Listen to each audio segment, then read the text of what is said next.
Alright, so what's up guys, Charles from treetanks-dev. Today's video, DJI Ronin-SC, 1 year later. So have I been using this gimbal a lot over the last 1 year? Honestly speaking, because I do have the Gimbal S and as well as the Phatek AK2000S, and they are so much more easy to balance different camera setups on those gimbals. I haven't been using the Ronin-SC a lot. Most of the times that I've been using it would probably be for doing different camera setups and stuff, but actual filming, not really. I think I use the Gimbal S more than the Ronin-SC. So this video, 1 year later, how is it? Like, are the axes all still in place? And how has the firmware updates and the different mobile phone app updates, the Ronin app updates, how have they been over the last 1 year? So in terms of the functionality and the axis, basically the axes are all still pretty much very nice and straight. It's like since the first day that I bought this, the axes are all still level. I don't have any tilting issues like the Gimbal S.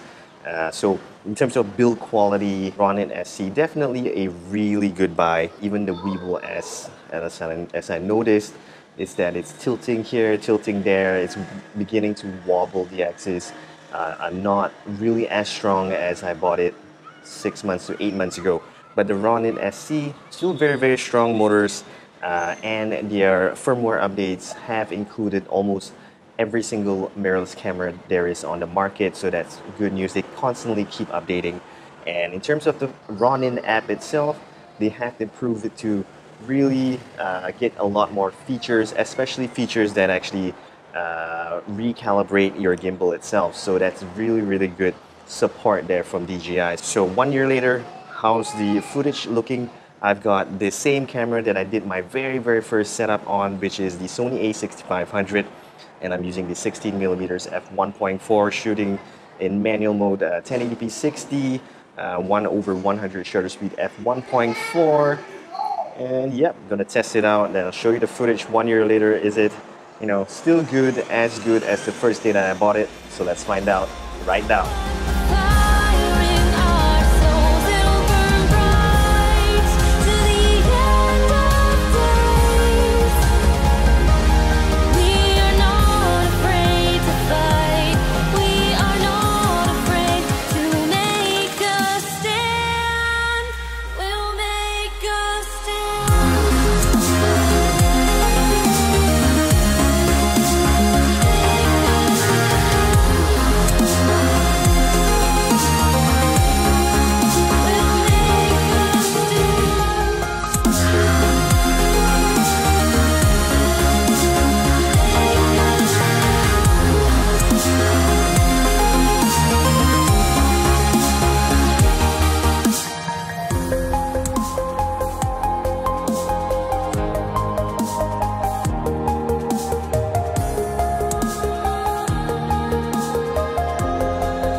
I'm going to end it off. I'm trying to 16, I hope I'm not too close to the camera.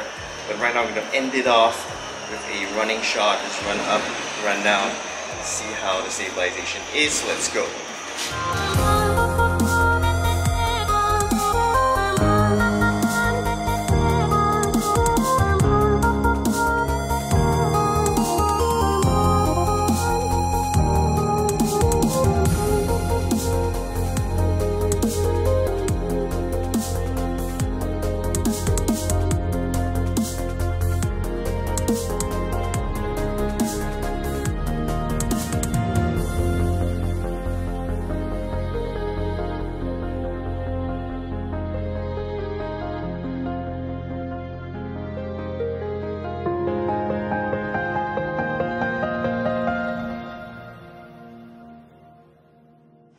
Alright, so that was a simple test video footage on the DJI Ronin-SC with the Sony a6500.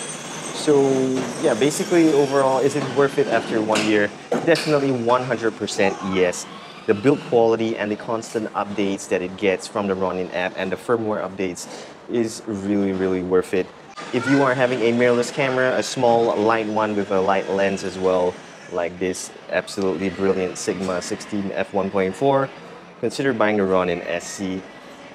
If you do interchange between a lot of cameras, or if you have really heavy camera setups, then no, I would not recommend it, because mounting stuff that heavy or that big isn't going to be very pleasing.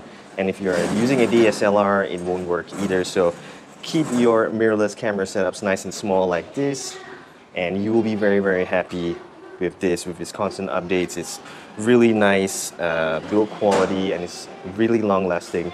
The Gimbal S, as I mentioned just now, it's been tilting a little bit to the left, tilted to the right, and then if you're walking, it starts to wobble. This is after 6 to 8 months of using it quite a lot on the Gimbal S. So in terms of build quality, maybe it isn't there, but in terms of, you know, the different handle styles of carrying the Gimbal S, that's why I bought it. It's really nice, but build quality isn't really there, especially the ZY app as well isn't there.